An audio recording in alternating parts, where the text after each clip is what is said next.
Hello students, myself Subhas. Today I am going to discuss class 8th NCERT Science lesson number 10, reaching the age of adolescence.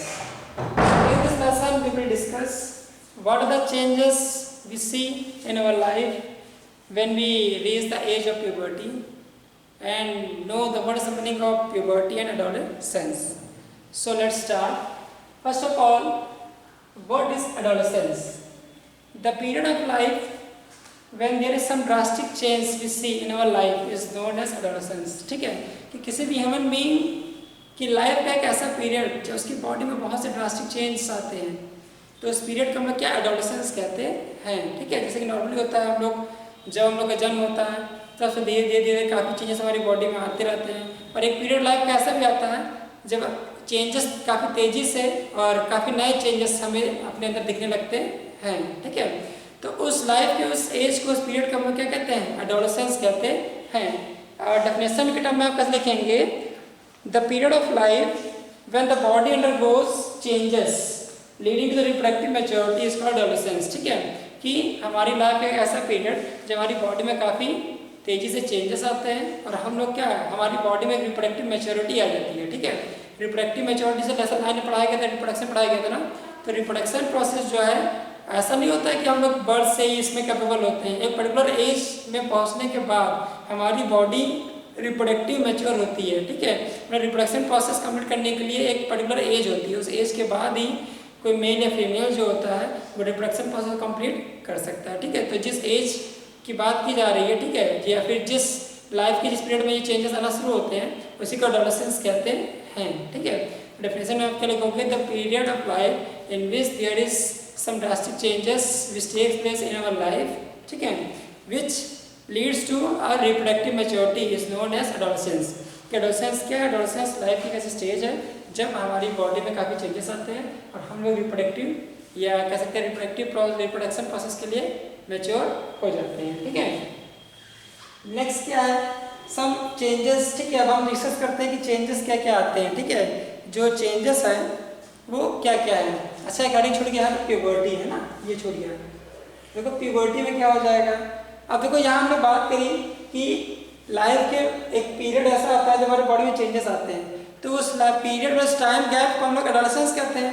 उस time के में जो changes आते हैं उन changes को, ठीक है, क्या कहते हैं, प्यूबर्टी कहते हैं. क्या कहते हैं, प्यूबर्टी. तो इसमें क्या लिखेंगे, the human body undergoes several changes during adolescence. कि ह्यूमन बॉडी में क्या एडोलेसेंस के दौरान काफ़ी चेंजेस आते हैं.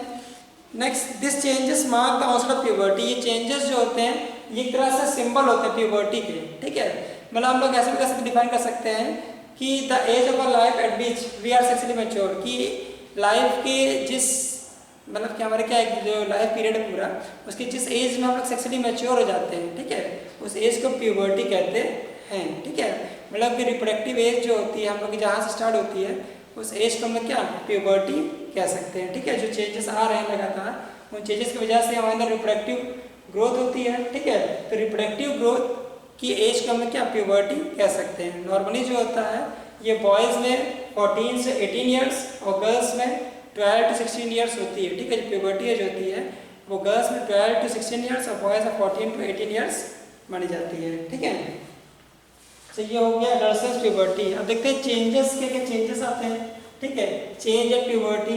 अब प्यूबर्टी जो एज स्टार्ट होती है उसमें चेंजेस क्या क्या आते हैं. So increase in height. First change क्या है, increase in height. Height increase होना. ठीक है, इंक्रीज इन हाइट मतलब क्या, हाइट इंक्रीज होना. अब देखो जैसे प्यूबर्टी एज में आप पहुंचोगे धीरे धीरे आपकी हाइट इंक्रीज होना स्टार्ट हो जाती है. ठीक है, तो हाइट में इंक्रीमेंट होना प्यूबर्टी चेंज है.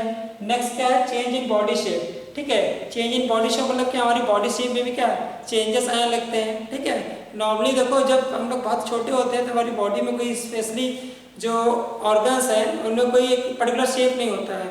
बट जैसे जैसे हम प्यूबर्टी के एज में पहुँचते हैं तो हमारी बॉडी शेप है ना, जैसे कि हाइट में देखा होगा मसल जो जिम होते हैं. ठीक है, जिम में देखे सब लोग जाते हैं अक्सर.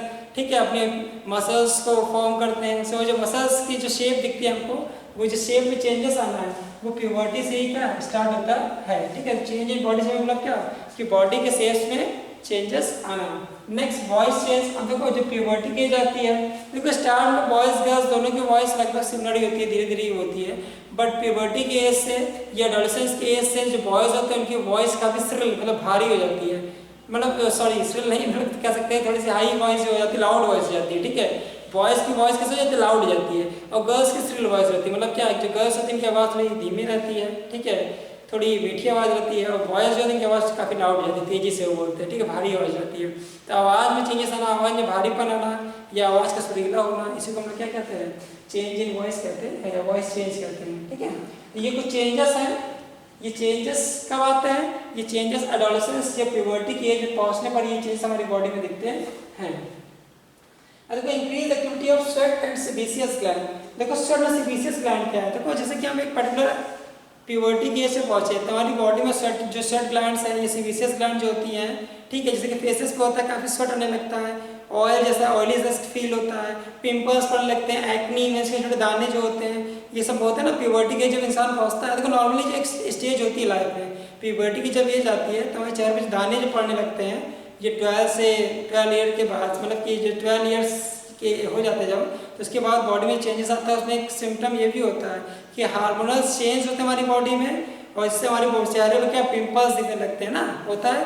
तो ये जो पिंपल्स दिखने होता है, एक्नी होता है, ये सब स्वेट और सेबेसियस ग्लैंड भी जा सकता है। स्वेट और सेबेसियस ग्लैंड जो होती हैं, ये सब क्या एक तरह से ऑयल और स्वेट रिलीज करना स्टार्ट करती है, जिसकी वजह से हमारी बॉडी पे कह रहे फेस पे पिंपल्स पड़ने लगते हैं। Next development of sex organ. अब देखो डेवलपमेंट ऑफ सेक्स ऑर्गन क्या है, चैप्टर नंबर 9 में पढ़ाया गया है कि हमारी बॉडी में क्या रिप्रोडक्टिव ऑर्गन जो होते हैं उन्हीं को सेक्स ऑर्गन दिखाया जाता है। तो ये सेक्स ऑर्गन है, इनमें ग्रोथ होना, ठीक है, और देखो सेक्स ऑर्गन जो होते हैं इनका ही काम होता है गैमेट्स प्रोड्यूस करना। तो ये गैमेट्स जन्म से नहीं प्रोड्यूस हम लोग करने लगते हैं, एक पर्टिकुलर एज प्यूबर्टी की एज आती है तभी हम लोग क्या मतलब हमारी बॉडी में गैमेट्स प्रोड्यूस होना स्टार्ट होता है। तो जो ग्रोथ ऑफ सेक्स ऑर्गन है इसमें क्या होता है, सेक्स ऑर्गन की ग्रोथ होती है, इसके साथ ही साथ ये एक तरह से हार्मोन रिलीज करना और गैमेट्स फॉर्म करना भी स्टार्ट करते हैं पर्टिकुलर प्यूबर्टी की एज पर पहुंचने पर, ठीक है। फिर इसके बाद क्या है, सेकेंडरी सेक्सुअल कैरेक्टर।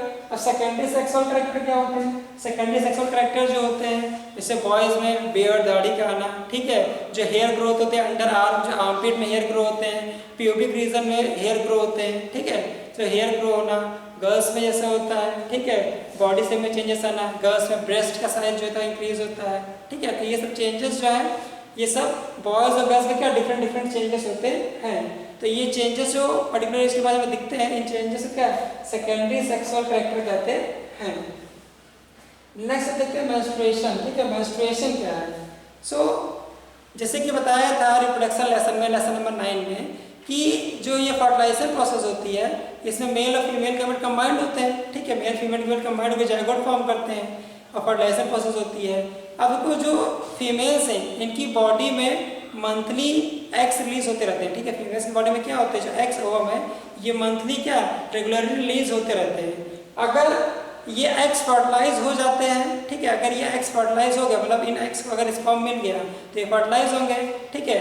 तो अगर स्पर्म्स का कॉन्फ्यूजन होता है ओवम के साथ तो फर्टिलाइज हो जाते हैं। अगर फर्टिलाइजेशन प्रोसेस नहीं होती है, ठीक है, अगर फर्टिलाइजेशन प्रोसेस नहीं होती है तो ये एग्स जो होते हैं ये एक तरह से मूव करते हुए कहाँ यूट्रस में पहुँचते हैं। तो यूट्रस में एक थिक वॉल होती है, ठीक है, तो यहाँ पे अगर देखें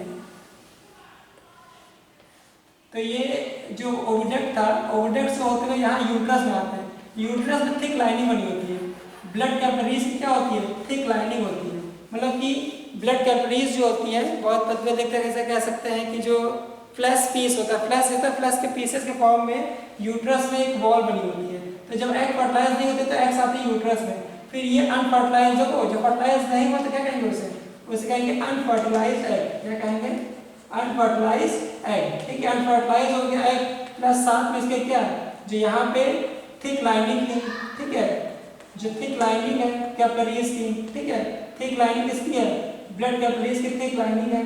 तो ये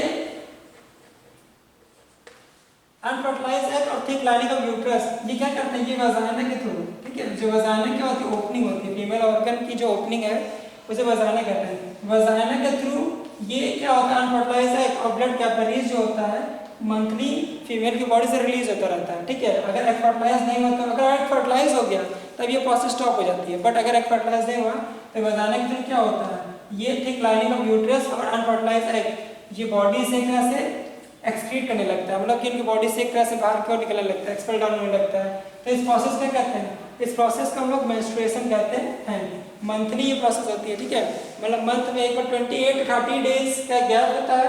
28-30 डेज के बाद हर मंथ में, ठीक है, मतलब 28-30 दिन के गैप के बाद फीमेल की बॉडी से जो क्या होता है, ब्लड कैपिलरीज और ये अनफर्टिलाइज्ड एग जो होता है एक तरह से एक्सपेल आउट होता है, बाहर निकलता है। तो इस प्रोसेस को हम क्या मेंस्ट्रुएशन कहते हैं, ठीक है। सो मेंस्ट्रुएशन क्या है, menstruation is a process by which the unfertilised egg and the thick lining of uterus came outside of the female body once in a month, ठीक है। मंथ में एक बार ये एक ऐसा समय होता है, उस दौरान क्या होता है, फीमेल की बॉडी से चीजें एक्सपेल आउट हो जाती है, ठीक है। सो मेंस्ट्रुएशन ये हो गया। अब मेनार्क या मेनोपॉज क्या होता है, जो मेंस्ट्रुएशन प्रोसेस है ये फीमेल में बर्थ से स्टार्ट नहीं होती है, प्यूबर्टी की एज में पहुंचने पर ही होती है। तो फीमेल्स में फर्स्ट टाइम जब ये प्रोसेस होती है, ठीक है, जो फर्स्ट मेंस्ट्रुएशन होता है फीमेल में उसे मेनार्क कहते हैं। क्या कहते हैं, मेनार्क, ठीक है। मेनार्क क्या है, मेनार्क जो है वो एक तरह से क्या फर्स्ट स्टेप है, ठीक है। मेनार्क क्या है, फर्स्ट टाइम जब मेंस्ट्रुएशन होता है फीमेल्स में तो उसे मेनार्क कहते हैं, ठीक है। अब ये जो मेंस्ट्रुएशन प्रोसेस है प्यूबर्टी की एज से स्टार्ट होता है और ये 45 से 50 इयर्स की एज तक, ठीक है, 45 से 50 इयर्स की एज तक ये प्रोसेस कंप्लीट होती रहती है, मतलब हर मंथली ये मेंस्ट्रुएशन प्रोसेस होती रहती है। बट जब 45 से 50 इयर्स की एज में पहुंच जाते हैं तो ये मेंस्ट्रुएशन प्रोसेस रुक जाती है, ठीक है। मेंस्ट्रुएशन प्रोसेस क्या होती है, एक तरह से स्टॉप हो जाती है। तो जिस एज में स्टॉप होती है या जिस टाइम स्टॉप होती है उसे मेनोपॉज कहते हैं। क्या कहते हैं, मेनोपॉज। मेनोपॉज क्या होता है, जो लास्ट मेंस्ट्रुएशन होता है उसे मेनोपॉज कहते हैं, ठीक है। जब फर्स्ट होता है उसे मेनार्क कहते हैं और लास्ट क्या कहते हैं, मेनोपॉज कहते हैं, ठीक है। अब अगली हेडिंग क्या है, सेक्स डिटरमिनेशन, ठीक है। अब जैसे कि जो फर्टिलाइजेशन प्रोसेस हुई, ठीक है, मेल फीमेल जायगोट फॉर्म हुआ, जायगोट से एम्ब्रियो, एम्ब्रियो से फेटस। अब ये फीटस जो होता है ये फीटस ही बेबी एक्चुअली में होता है, ठीक है। जो बेबी बर्थ होता है वो फीटस ही होता है, डेवलप हो जाता है, ठीक है, मतलब ऑर्गन्स जब बॉडी के डेवलप हो जाते हैं तो ये जो होने वाला बेबी है बॉय भी हो सकता है गर्ल भी हो सकता है, मतलब कोई डिसाइड तो पहले से करता नहीं है, ठीक है। बट बायोलॉजिकली इसको साइंस के डेवलपमेंट से ये एक तरह से हम लोग क्या एक प्रेडिक्शन होता है, ठीक है, एक प्रेडिक्शन होता है जो हम लोग कर सकते हैं। अब देखो ये प्रेडिक्शन कैसे होता है, जो मेल स्पर्म होता है उसमें 2 टाइप के क्रोमोसोम होते हैं एक्स वाई, ठीक है। जो मेल स्पर्म होता है इसमें 2 टाइप के क्रोमोसोम्स होते हैं एक्स वाई, और फीमेल जो ओवम है उसमें 2 टाइप के क्रोमोसोम है और दोनों एक्स एक्स होते हैं। क्या होते हैं, दोनों एक्स एक्स होते हैं। अगर जो फादर है, ठीक है, यह मतलब क्या, ये फादर है, ठीक, यह मतलब क्या, मदर, ठीक है। तो अगर जो फादर का जो क्रोमोसोम एक्स क्रोमोसोम है वो मदर के एक्स क्रोमोसोम से कंबाइंड होता है तो बेबी गर्ल जो है उसका बर्थ होगा। तो अगर फादर का वाई क्रोमोसोम मदर के एक्स क्रोमोसोम से कंबाइंड होगा तो एक्स वाई क्रोमोसोम अगर बनेगा तो क्या होगा, बॉय, जो बेबी होगा वो बॉय उसकी बर्थ होगी, ठीक है। तो इसे सेक्स डिटर्मिनेशन कहते हैं। मतलब क्या कि हम डिसाइड कैसे करें कि बॉय होने वाला बेबी जो है बॉय या गर्ल। तो फादर में जो स्पर्म होते हैं उसमें 2 तरह के क्रोमोसोम होते हैं एक्स वाई, और मदर के वो में डबल टाइप के क्रोमोसोम होते हैं एक्स एक्स। तो अगर फादर का एक्स क्रोमोसोम मदर के एक्स क्रोमोसोम से कंबाइंड होगा, ठीक है, अगर जायगोट में एक्स एक्स क्रोमोसोम बन गया, सिमिलर बन गया एक्स एक्स, तो बेबी गर्ल का जन्म होता है। बट अगर जो जायगोट है उसमें X Y different chromosome present है तो बॉय का जन्म होगा, ठीक है। इसे सेक्स डिटर्मिनेशन कहते हैं। फिर हार्मोन्स एंड इट्स रोल। देखो हार्मोन्स क्या होता है, हार्मोन्स केमिकल सब्सटेंस होते हैं जो बॉडी में टाइम टू टाइम रिलीज होते रहते हैं, ठीक है, जो बॉडी में क्या टाइम टू टाइम रिलीज होते हैं। जो पिट्यूटरी ग्लैंड, देखो डिफरेंट टाइप की ग्लैंड्स होती हैं हमारी बॉडी में, उनका काम होता है हार्मोन रिलीज करना। क्या काम होता है, हार्मोन रिलीज करना, ठीक है। जो हमारी बॉडी में डिफरेंट ग्लैंड्स हैं इनका काम क्या होता है, ये हार्मोन रिलीज करती हैं। जैसे थायराइड ग्लैंड जो है थायरॉक्सिन हार्मोन रिलीज करती है, ठीक है। इसके अलावा टेस्टिस जो है वो भी ग्लैंड है, वो भी क्या टेस्टोस्टेरोन रिलीज होता है, ठीक है। इसके अलावा इसमें क्या पेनक्रियाज भी होता है हमारी बॉडी में, पेनक्रियाज भी एक ग्लैंड है। पेनक्रियाज क्या करती है, देखो इसके याद रखना, पेनक्रियाज एक important hormone insulin hormone release करती है, ठीक है। जो पेनक्रियाज है, ठीक है, पेनक्रियाज का जो एक मेन कह सकते हैं इंपॉर्टेंट फंक्शन है वो क्या है, टू रिलीज इंसुलिन हार्मोन। अब इंसुलिन हार्मोन का मेन वर्क क्या है, जो इंसुलिन हार्मोन है, इंसुलिन हार्मोन हमारी बॉडी में ये ब्लड है, ब्लड में शुगर लेवल कंट्रोल करता है। जो इंसुलिन हार्मोन है इसका फंक्शन क्या होता है, ये ब्लड में शुगर लेवल कंट्रोल करता है, ठीक है। इंसुलिन हार्मोन क्या करता है, ब्लड में शुगर लेवल को कंट्रोल करता है। अगर हमारी बॉडी में इंसुलिन हार्मोन बनना बंद हो जाए तो हमारी बॉडी में क्या, या ब्लड में शुगर का लेवल इंक्रीज हो जाएगा। जैसे शुगर का लेवल इंक्रीज होता है तब हम एक डिसीज से सफर करते हैं, उसे कहते हैं डायबिटीज। क्या कहते हैं, डायबिटीज। क्योंकि शुगर, जैसे शुगर के बारे में हम जानते हैं ना, सब कहते हैं शुगर हो गया, शुगर क्या होता है, डायबिटीज ही होती है, ठीक है। तो डायबिटीज कब होती है, जब हमारी बॉडी में इंसुलिन हार्मोन बनना बंद हो जाए तो उससे शुगर का लेवल जो होता है ब्लड में इंक्रीज हो जाता है और हम डायबिटिक पर्सन हो जाते हैं। तो ऐसे डिफरेंट टाइप की ग्लैंड्स हैं हमारी बॉडी में जो क्या करती है, डिफरेंट हार्मोन्स रिलीज करती हैं। और अगर कोई भी ग्लैंड अपना हार्मोन रिलीज करना बंद कर दे तो इससे हमारी बॉडी में कोई ना कोई डिसीज होने लगती है। Next reproductive health. क्या होता है रिप्रोडक्टिव हेल्थ, तो अब जैसे हम प्यूबर्टी के एज पे पहुँचते हैं तो हमारी बॉडी की प्रॉपर ग्रोथ के लिए हमें क्या, न्यूट्रिशनल जो चीज़ें हैं, न्यूट्रिशन रिच उन चीज़ों को एक तरह से कंज्यूम करना चाहिए, जैसे green vegetables, fruits, dry fruits, है ना, ग्राम चना जैसे होता है। तो ये जो न्यूट्रिशन चीज़ें हैं इनको हमें कंज्यूम करना चाहिए ताकि हमारी रिप्रोडक्टिव जो हेल्थ है वो फिट रहे, मतलब हमारे बॉडी में कोई कमी ना आए, ठीक है। तो रिप्रोडक्टिव हेल्थ के लिए क्या जरूरी होता है, एक हेल्दी डाइट और एक्सरसाइज, ठीक है। हेल्दी डाइट एक्सरसाइज जो है वो हमारी रिप्रोडक्टिव हेल्थ को मेंटेन करेगी, मतलब रेगुलर एक्सरसाइज भी करना चाहिए और हेल्दी डाइट लेना चाहिए। हेल्दी डाइट मतलब क्या, बैलेंस डाइट, जैसे आप क्लास 3rd 4th में पढ़ते हो बैलेंस डाइट ना, कि एक ऐसी डाइट जिसमें सभी कंपोनेंट्स प्रॉपर अमाउंट में प्रेजेंट हो, उसे बैलेंस डाइट कहते हैं। कैसे लिखेंगे, such diet in which all the essential nutrients are present in a proper amount is known as balance diet. कि एक ऐसी डाइट जिसमें सभी जो न्यूट्रिएंट है प्रॉपर अमाउंट में प्रेजेंट होते हैं उसे हम क्या कहते हैं, बैलेंस डाइट कहते हैं। तो बैलेंस डाइट से क्या होता है, हमारी बॉडी जो होती है वो एक परफेक्ट या परफेक्ट कह सकते हैं, प्रॉपर या परफेक्ट रिप्रोडक्टिव हेल्थ को मेंटेन रखती है। फिर एंड में पर्सनल हाइजीन, ठीक है। पर्सनल हाइजीन एक्सरसाइज में, तो पर्सनल हाइजीन में क्या होता है, हम अपनी बॉडी की जो है क्लीननेस मेंटेन रखनी चाहिए, ठीक है। हमें अपनी बॉडी को टाइम टाइम प्रॉपर्ली क्लीन करते रहना चाहिए, ठीक है। जैसे कि हम लोग क्या, एक तरह से बाथिंग प्रोसेस हमारी बॉडी में होती है, इस बाथिंग प्रोसेस के अलावा भी हम अपनी क्या बॉडी की पर्सनल हाइजीन पे या प्रॉपर क्लीननेस को मेंटेन रखना चाहिए, ठीक है। टाइम टाइम ऐसे बहुत से प्रोसेस है जिसके द्वारा हम अपने बॉडी को एक तरह से प्रॉपर्ली मेंटेन रख सकते हैं। और जो पर्सनल हाइजीन है उससे हम क्या, देखो हम जो पर्सनल हाइजीन है उससे पहला जो मेन एक तरह से इम्पोर्टेंस है, हेल्दी तो हम रहेंगे, ठीक है। इसके अलावा बहुत सी स्किन डिसीजेज होती हैं, उनसे अपनी बॉडी को हम लोग क्या प्रोटेक्ट कर सकते हैं, ठीक है। पर्सनल हाइजीन के द्वारा अपनी एक हेल्दी कह सकते हैं कि अपने बॉडी को हेल्दी रख सकते हैं, ठीक है। हमारी बॉडी जो है हेल्दी कब रहेगी, जब आप अपने पर्सनल हाइजीन को मेंटेन करोगे तब, ठीक है। और सबसे अच्छी चीज़ ये होती है पर्सनल हाइजीन से कि कभी भी बीमार नहीं होते, ठीक है। इफ़ वी एंडिश our personal hygiene and maintain it so we will never get ill. And last में जो एक हेडिंग है बुक में दे रखी है, से नो टू ड्रग। देखो एडोलेसेंस ऑफ प्यूबर्टी ये एक ऐसी एज होती है जिसमें मेरा माइंड जो होता है वो कई तरफ डिस्ट्रैक्ट होता है, ठीक है। अब ये माइंड डिस्ट्रैक्शन जो है प्यूबर्टी एडोलेसेंस एज में बहुत तेजी से होता है।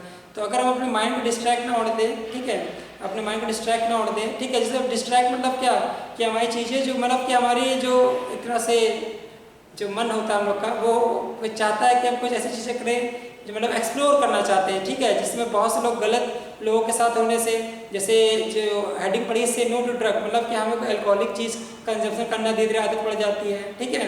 या और भी ऐसे कई बैड हैबिट्स हैं जिनके हम एडिक्ट हो जाते हैं, ठीक है। तो ये एडिक्शन में किसी चीज़ का नहीं होना चाहिए, ठीक है। हमें एडोलेसेंस से प्यूबर्टी के टाइम्स को ध्यान रखना चाहिए कि जो चीज़ें एक तरह से बैड हैबिट्स में इंक्लूड होती हैं उस और हम डिस्ट्रैक्ट ना हो, ठीक है। या अपने आप को एक तरह से बाइंड करके रखें कि हमें उस गलत चीज़ों की तरफ डिस्ट्रैक्ट नहीं होना है, ठीक है।